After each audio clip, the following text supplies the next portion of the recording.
सभी मसीह भाई बहनों को प्यार भरी जय मसीह की। परमेश्वर की पाक और पवित्र हजूरी में आप सभी का स्वागत करते हैं। और हमारे पिता परमेश्वर ने हमें जो आज का दिन, आज का समय, चलती सांसें दी हैं, उसके लिए प्रार्थना करते हैं। Hallelujah, hallelujah, hallelujah, hallelujah. धन्यवाद, धन्यवाद, धन्यवाद, धन्यवाद। पिता पुत्र पवित्र आत्मा, पिता पुत्र पवित्र आत्मा, सेना के यहोवा खुदा, धरती आकाश के मालिक, आपका शुक्र धन्यवाद करते हैं। पिता परमेश्वर जी, सारी रात आपने संभाला, सुबह का मीठा प्यारा दिन दिया खुदावन जी, आपका धन्यवाद करते हैं। पिता परमेश्वर जी, सारी ही भलाइयों के लिए आपका धन्यवाद करते हैं जो आपने हमारे जीवनों में भी की खुदावन। पिता परमेश्वर जी, मैं अपने संपूर्ण मन से तेरा धन्यवाद करूंगी, तेरे सब आश्चर्य कर्मों का मैं वर्णन करूंगी, मैं तेरे नाम में आनंदित और प्रफुल्लित होंगी। हे परम प्रधान, मैं तेरे नाम के वचन गाऊंगी। सचमुच खुदा का धन्यवाद करो बीती भलाइयों के लिए पिता परमेश्वर जी, परिवारों को जो पिता परमेश्वर ने चलती सांसों से हमें बनाकर रखा है उसके लिए खुदावन जी, घरों में बरकतें देने के लिए पिता परमेश्वर जी आपका धन्यवाद करते हैं। खुदावन जी, अब समय आपके वचन का, रोज़ के कलाम का पिता परमेश्वर जी, हमारी आत्मा की खुराक का है पिता परमेश्वर, जिसे देकर हम तृप्त होते हैं खुदावन।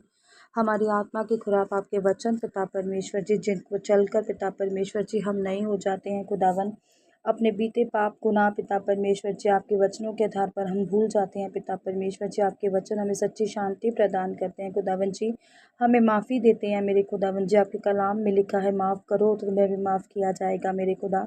सचमुच आपके वचन हमारी राहों की ज्योति, हमारे जीने का, हमारे शुद्ध रहने का आधार है खुदावन जी। आपके वचनों पर हम बने रहें पिता परमेश्वर जी, इस पर मनन करें, चलें खुदावन जी, और दूसरों को भी चलाने वाले हो सके मेरे खुदावन।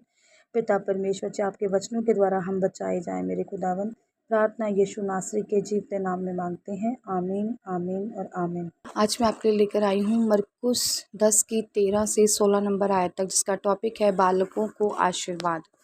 परमेश्वर ने क्या किया है, बच्चों को आशीर्वाद दिया है। परमेश्वर यहाँ पर भी इस टॉपिक पर भी क्या कर रहे हैं, बच्चों के महत्व को बता रहे हैं। और परमेश्वर ने बच्चों को सबसे ऊपर ठहराया है। पढ़ते हैं, लिखा है, फिर लोग बालकों को उसके पास लाने लगे कि वह उन पर हाथ रखे, पर चेलों ने उनको डांटा। यीशु ने यह देख क्रोध होकर उनसे कहा, बालकों को मेरे पास आने दो और उन्हें मना ना करो, क्योंकि परमेश्वर का राज्य ऐसो ही का है। मैं तुमसे सच कहता हूँ कि जो कोई परमेश्वर के राज्य को बालक के समान ग्रहण ना करे, वह उसमें कभी प्रवेश नहीं कर पाएगा। और उसने उन्हें गोद में लिया और उन पर हाथ रखकर उन्हें आशीष दी। हालेलुया। अब परमेश्वर ने यहाँ पर साफ और स्पष्ट शब्दों में कहा है कि बालकों की तरह, जो बालकों के समान परमेश्वर के राज्य को बालकों के समान ग्रहण ना करे, वो उसमें कभी भी परमेश्वर के राज्य में प्रवेश नहीं कर पाएगा। बालक किसे कहा गया है? परमेश्वर ने साफ दिल वालों को, नर्म दिल वालों को, दीन दिल वालों को। क्योंकि बच्चा जब छोटा होता है, आप सभी जानते हैं कि उसके मन में कोई ईर्ष्या नहीं होती, उसके मन में कोई चालाकीपन नहीं होता, उसका मन पाक और साफ होता है, किसी के लिए घृणा नहीं होती, गलत शब्द नहीं होते, वो दीन रहता है और प्रेम में मगन रहता है। ऐसे बच्चों का स्वभाव को परमेश्वर ने क्या कहा है, हम बड़ों के स्वभाव से परमेश्वर ने तौला है और कहा है कि हमें भी क्या करना है, एक बालक के समान अपने मन को क्या करना है, साफ रखना है। और वो ही इंसान क्या कर पाएगा, परमेश्वर के राज्य में प्रवेश। जब बालकों को परमेश्वर के पास लाया गया तो चेलों ने उनको रोक दिया और डांट दिया। तो यीशु मसीह ने क्या किया, यीशु मसीह को गुस्सा आया और उन्होंने उससे कहा कि बालकों को मेरे पास आने दो, इन्हें मत रोको। परमेश्वर ने जब उन देख लिया कि चेले जो बच्चों को रोक रहे थे प्रभु के पास आने से, तो परमेश्वर ने उन्हें डांटा और कहा कि बालकों को मेरे पास आने दो। और साफ शब्दों ने परमेश्वर ने उन्हें कहा कि इन्हें मना मत करो।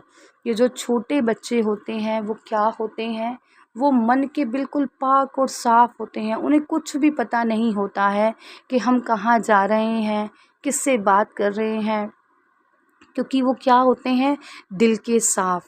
आज हमें भी अपने मन को दिल का साफ बनाने की ज़रूरत है। कैसे? जैसे बालक के मन होते हैं। आज हमारे मन में कितनी ईर्ष्या, लालसा, शैतानियाँ, चालाकियाँ भरी हुई हैं, पर जो बालक होता है उसके मन में ऐसा कुछ नहीं होता है। परमेश्वर कहता है जैसे बालकों के मन होते हैं वैसे अपने हृदय को नम्र करके, दीन करके मेरे पास आओ और मैं तुम्हें क्या दूंगा?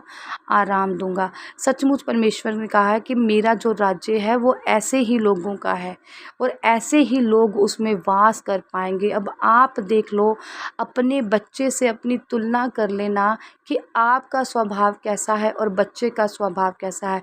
और परमेश्वर ने प्रथम प्राथमिकता दी है किसको? बच्चे को, कि जो बच्चे के समान दीन होगा, जो बच्चे के समान नर्म होगा, जिसका मन पाक और साफ होगा, जो बच्चे के समान सही आज्ञाओं पर चलेगा। जैसे एक बच्चे का मन पाक और साफ होता है, उसके लिए परमेश्वर के स्वर्ग राज के दरवाजे क्या हैं? खुले हैं। और परमेश्वर ने कहा है कि मेरा जो राज्य है वो ऐसे ही लोगों के लिए है। और मैं तुमसे सच कहता हूँ कि जो कोई परमेश्वर के राज्य को बालक के समान ग्रहण ना करे तो वो परमेश्वर के राज्य में प्रवेश ना करने पाएगा। ऐसा परमेश्वर ने साफ शब्दों में यहाँ पर लिखा है। तो आज हमें क्या करने की ज़रूरत है? अपने मनों को, दिलों को दीन, माफ़, साफ, पाक और साफ करने की ज़रूरत है। परमेश्वर के जो आत्मा के फल हैं वो हमें क्या बताते हैं?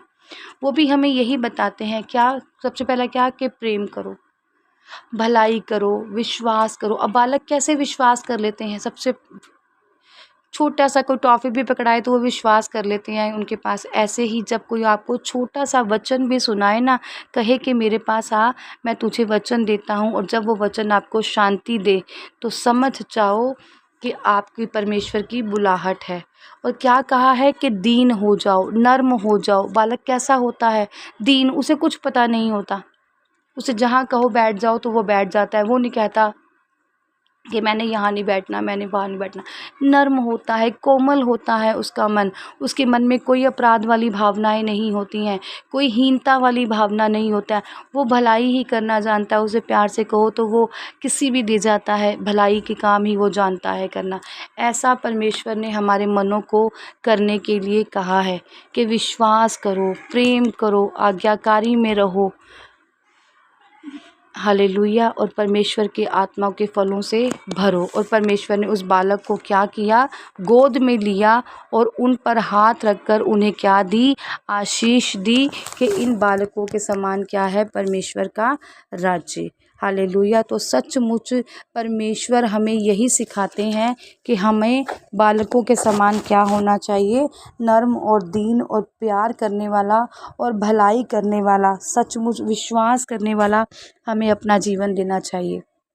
और जब हम ये सब चीज़ें करने सीख जाएंगे और एक बालक के समान हम परमेश्वर के अधीन होकर चलेंगे तो स्वर्ग का राज्य हमारा है, ऐसा परमेश्वर ने कहा। और जो पुस्तक में लिखा है, जो परमेश्वर की बाइबल में लिखा है वो सत्य है। और परमेश्वर ने कहा है कि सर्वशक्तिमान ईश्वर मैं ही हूँ, मेरी उपस्थिति में चल और सिद्ध होता जा।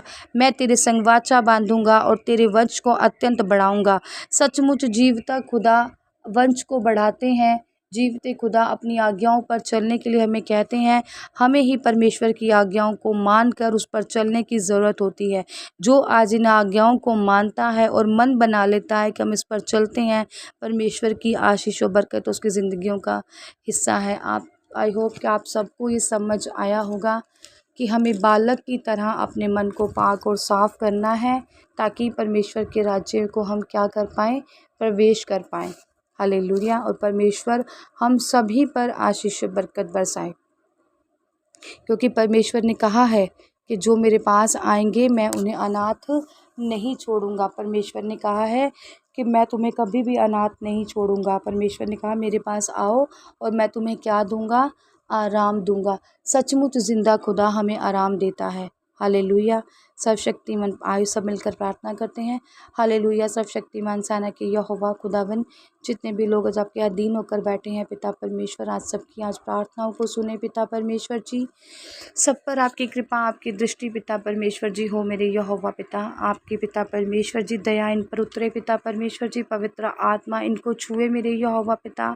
और सचमुच पिता खुदावन, जितने भी लोग पिता परमेश्वर जी आज दुखी हैं खुदावन जी, किसी बात को लेकर पिता परमेश्वर जी, मुझे किसी चिंता को लेकर खुदावन जी, या किसी ने कहीं जाना है मेरे खुदावन जी और रुकावट बनी हुई है कोई चीज़, आज वो सारी रुकावटें ख़त्म हो जाएं यीशु मसीह के नाम में।